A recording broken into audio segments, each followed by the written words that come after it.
사도행전 11장 19절부터 26절 말씀으로 본질을 붙들라 교회는 반드시 이긴다. 본질은 붙들라 교회는 반드시 이긴다라는 제목으로 하나님 말씀 증거하겠습니다. 우리 교회는 올해 딥 앤 와이드라는 교회의 사명을 가지고 열심히 뛰고 있습니다. 깊어지고 넓어져라는 올 한 해 우리 교회의 큰 부흥과 영적 성숙의 원동력이 될 것이라 생각합니다. 그리고 우리 교회 사역과 예배의 본질이라 생각합니다. 예배를 통해 국내의 선교를 통해 더욱 하나님의 사랑과 은혜가 가운데 커질 것입니다. 그러면 성경 말씀을 보면서 딥 앤 와이드랑 어울리는 교회가 있을까라는 생각을 해보았습니다. 그리고 핵심적인 본질을 가지고 사역하는 교회가 있을까라는 생각도 해보았습니다. 저는 사도행전에 나오는 최초 이방인 교회 안디옥 교회라고 생각합니다. 사도행전 7장은 스데반 집사의 순교를 보여주고 있습니다. 19절에 스데반의 일을 설명해 주는 것입니다. 스데반 집사의 일로 인해 큰 환란이 일어났다고 성경은 말해주고 있습니다. 기독교인들에게 큰 박해가 일어났다는 것입니다. 그래서 당시의 성도들은 흩어졌습니다. 어떤 성도들은 배를 타고 구브로라는 섬에 들어갔고 어떤 성도들은 육로를 따라 북상해서 안디옥에 이르게 되었습니다. 각 지역에서 핍박을 피해 많은 성도들이 정착해서 살게 되었다는 것입니다.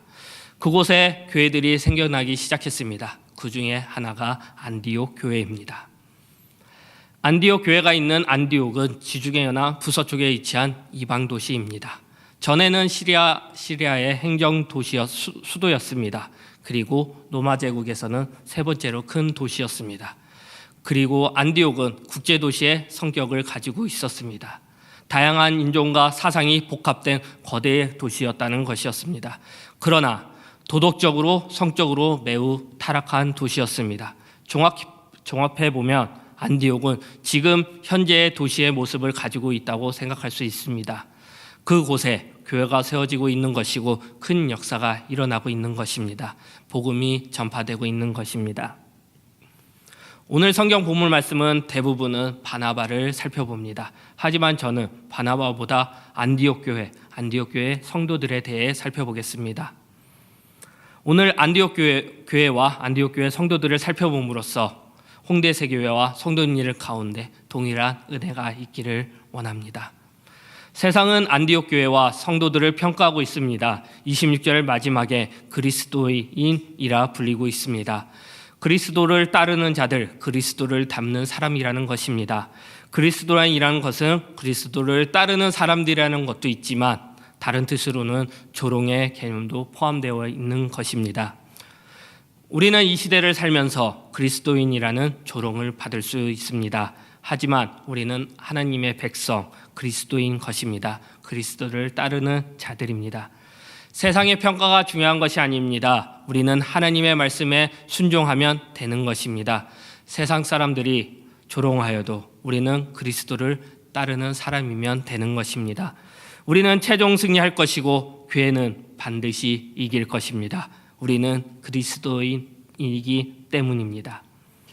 오늘 이 시간 안디옥 교회와 초대교회 성도들을 살펴봄으로써 우리 교회뿐만 아니라 한국 교회들이 닮아야 할 것을 발견하고 우리 역시 또 닮아야 할 것을 발견해야 되는 시간이라 생각합니다. 그들은 본질을 붙들고 있었습니다. 그 본질이 무엇인지 살펴보겠습니다. 두 가지 살펴보겠습니다. 첫 번째는 주 예수를 전파해야 한다는 것이고 두 번째는 말씀을 가득 담고 살아야 한다는 것입니다. 첫 번째입니다. 주 예수를 전파해야 한다는 것입니다. 우리는 주 예수를 전파해야 합니다. 아무리 많은 말씀을 듣고 하라고 하지만 움직이지 않는 것이 오늘날 우리의 모습입니다. 고난과 핍박이 오면 먼저 멈추는 것이 주 예수를 전파하는 것입니다. 그 이유는 무엇일까요? 나 하나 챙기기 힘든데, 나의 앞가림하기도 힘든데 등과 같은 이유일 것입니다. 주 예수를 전파하는 것은 자체가 힘들고 그렇게 하기에는 힘이 너무나 많이 든다는 것입니다. 그렇기 때문에 힘을 낼 수 없다는 것입니다. 변화를 싫어하고 움직이기를 싫어하는 것이 우리 모습일 것입니다. 이것들이 우리의 본질이 되어서는 안 되는 것입니다. 교회의 본질이 되어서는 안 되는 것입니다. 성경 본문은 초대교회 성도들을 나타나는데 초대교회 성도들은 우리와 틀렸습니다. 말씀 보겠습니다. 19절입니다. 그때 스데반의 일로 일어난 환란으로 말미암아 흩어진 자들이 베니게와 구브로와 안디오게까지 이르러 유대인에게만 말씀을 전하는데, 스데반의 일로 환란이 일어났습니다. 하지만 말씀은 그 환란을 피한 흩어진 자들은 말씀을 전했다고 합니다. 그것은 말씀을 전하고 말씀을 가르쳤다는 것입니다. 지금 시대는 말씀을 전하기 힘들다고 합니다. 하지만 그때 그 안디옥의 시절이 말씀 전하기에는 더 힘들었던 시절이었습니다. 그러나 그들은 말씀 전하는 일을 멈추지 않았습니다. 생각해보면 그들은 도망자였습니다. 핍박을 당하는 상황이었습니다. 어려운 상황이었습니다. 하지만 그들은 달랐습니다. 한 지역에서 핍박이 일어나면 그들은 멈추지 않았습니다. 그래서 다른 지역에 가서 또 복음을 전했다는 것입니다. 그들은 말씀에 순종하기에 움직였습니다. 말씀을 전하는 것이 본질이기에 그들은 행동했다는 것입니다. 말씀 보겠습니다. 20절입니다.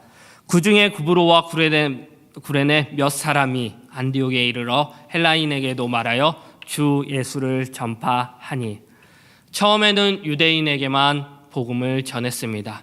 이름 모를 몇 사람이, 성도들이 유대인과 헬라인, 이방인 모두에게 주 예수를 전파했습니다.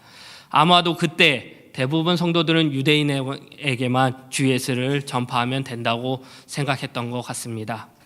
이방인에게 복음을 전하는 것은 그들에게 두려움이었을 것입니다. 하지만 몇몇의 사람, 이름 모를 사람들은 그것을 뛰어넘었습니다. 우리는 시대적인 사고, 자신의 한계를 가지고 지니고 있습니다. 안 될 것이다 라는 부정의 사고를 지니고 있습니다. 우리는 이것들을 뛰어넘어야 합니다. 우리는 넓어져야 합니다. 우리는 선교해야 하고 전도해야 하는 것입니다. 누구든지 모두에게 주 예수를 전파해야 합니다. 포용력이 있어야 합니다. 시야가 넓어야 하는 것입니다. 우물 안의 개구리가 되어서는 안 되는 것입니다. 일본도, 네팔도, 인도도, 베트남도, 말레이시아도, 대만도, 그 외 여러 나라, 믿지 않는 사람들에게, 나라에게, 민족에게 주 예수를 전파해야 하는 것입니다. 말씀 보겠습니다. 21절입니다. 주의 손이 그들과 함께 하심에 수많은 사람들이 믿고 주께 돌아오더라. 주의 손이 그들과 함께 했습니다. 그리고 그 지역에, 그곳에 큰 부흥이 있었습니다. 많은 영혼이 주께로 돌아왔다는 것입니다. 기적이 일어났다는 것입니다. 우리가 주 예수를 전파하며 하나님께서 보호의 손과 축복의 손이 함께 일하신다는 것입니다. 주의 손이 함께 하시면 우리는 승리하게 될 것입니다. 부흥을 경험하게 될 것입니다. 주 예수를 전파하면 주의 손이 함께하여 예배하는 백성들이 돌아가게 될 것입니다. 예배의 자리, 교회들이 부흥하게 될 것입니다. 결국 교회의 부흥은 주의 손에 달려있다는 것입니다. 우리는 주 예수만 전파하면 되는 것입니다. 오늘 말씀에는 이를 모를 사람들이 주 예수를 전파했음을 알 수 있습니다. 주 예수를 전파할 때는 이름과 명예가 중요하다는 것이 아닙니다. 알려지기 위해서, 보여주기 위해서 하는 것이 아니라는 것입니다. 그들은 또 어느 곳에 있든지 전도한 것입니다. 안디옥은 전도하기 힘든 도시였습니다. 하지만 포기하지 않았습니다. 합정역 근처에는 양화진의 외국인 선교사 묘지가 있었습니다. 저도 1년에 한 번씩은 꼭 혼자 가봐서 묵상하는 시간을 갖습니다. 선교사의 비를 유심히 보면 무명의 선교사들의 비가 있습니다. 그리고 더욱더 안타까운 것은 아직 세상에 태어나지 않은 아기들의 비도 있다는 것입니다. 우리는 항상 기억해야 합니다. 그들이 있었기에 지금 우리도 있다는 것입니다. 그들이 있었기에 지금 우리도 있다는 것입니다. 이를 모를 그들을, 그리고 아직 태어나지도 않는 세상에 빛을 보지 않는 그 아기들, 태아들이 있었기에 지금 있었다는 것입니다.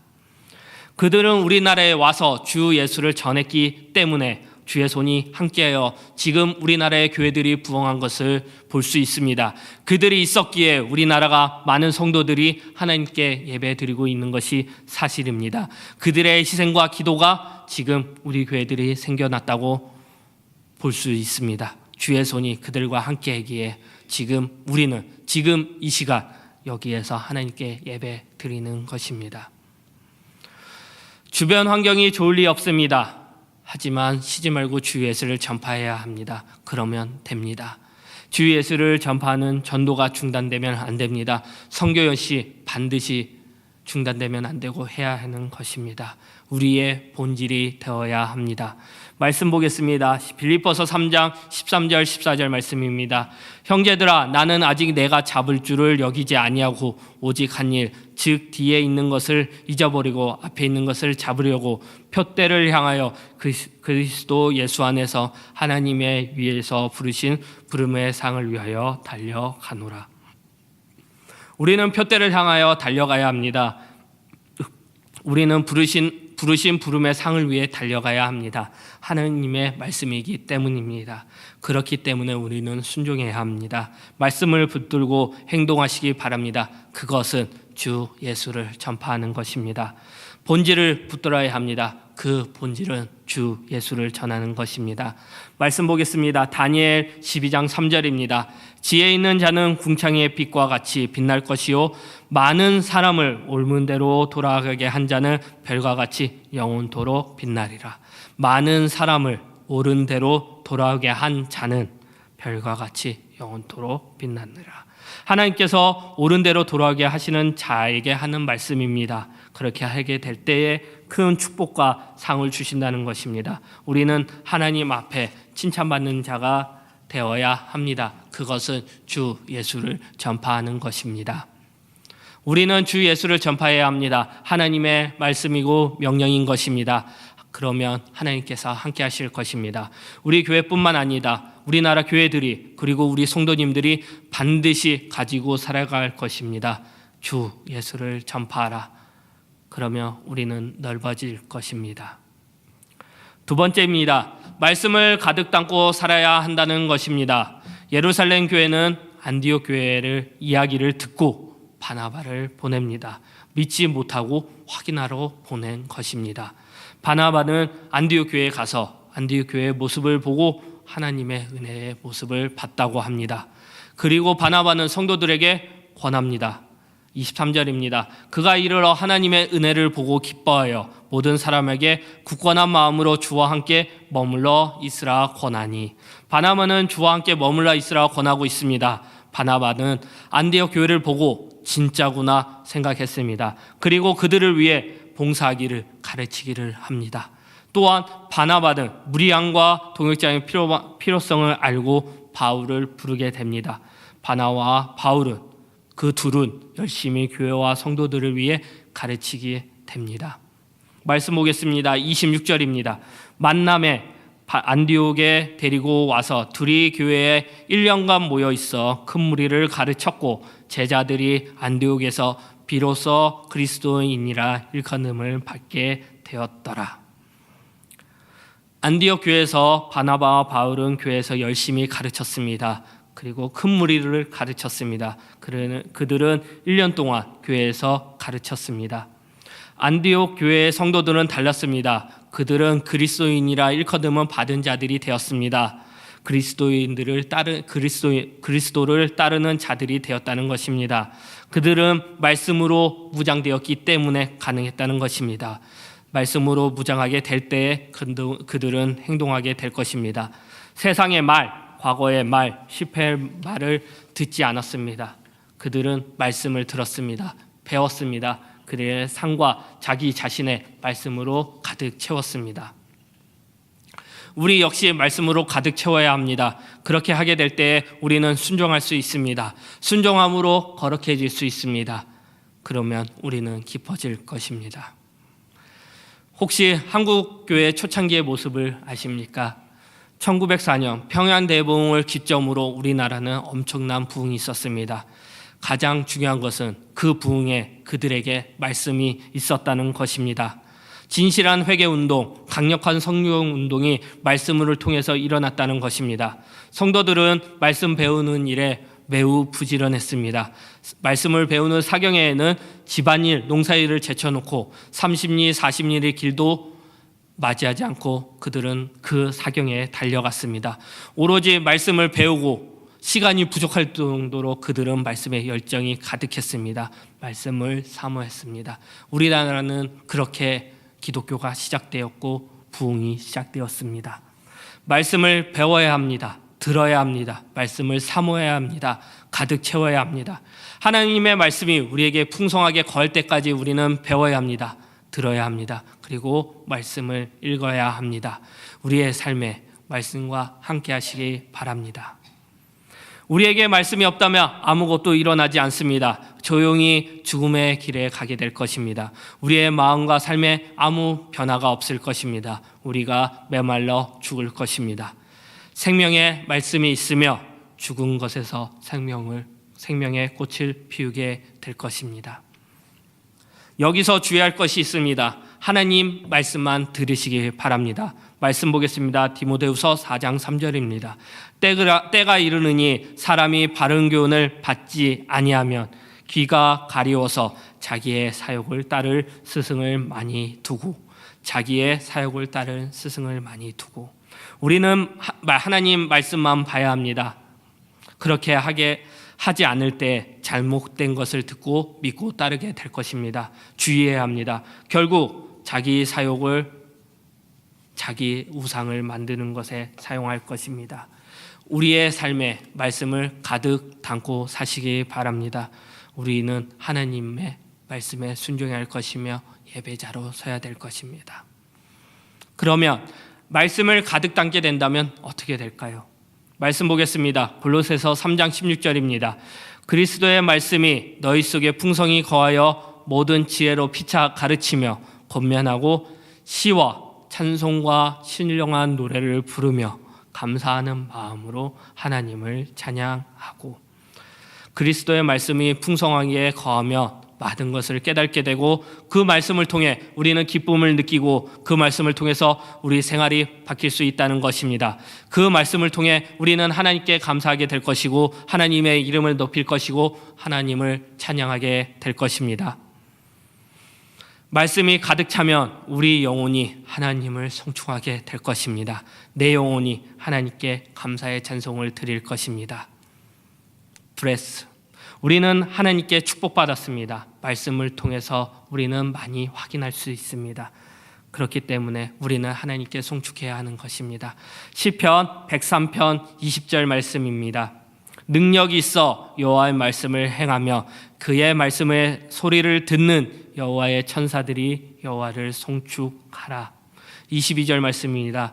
여호와의 지으심을 받고 그가 다스리는 모든 곳에 있는 너희여 여호와를 송축하라. 내 영혼아 여호와를 송축하라.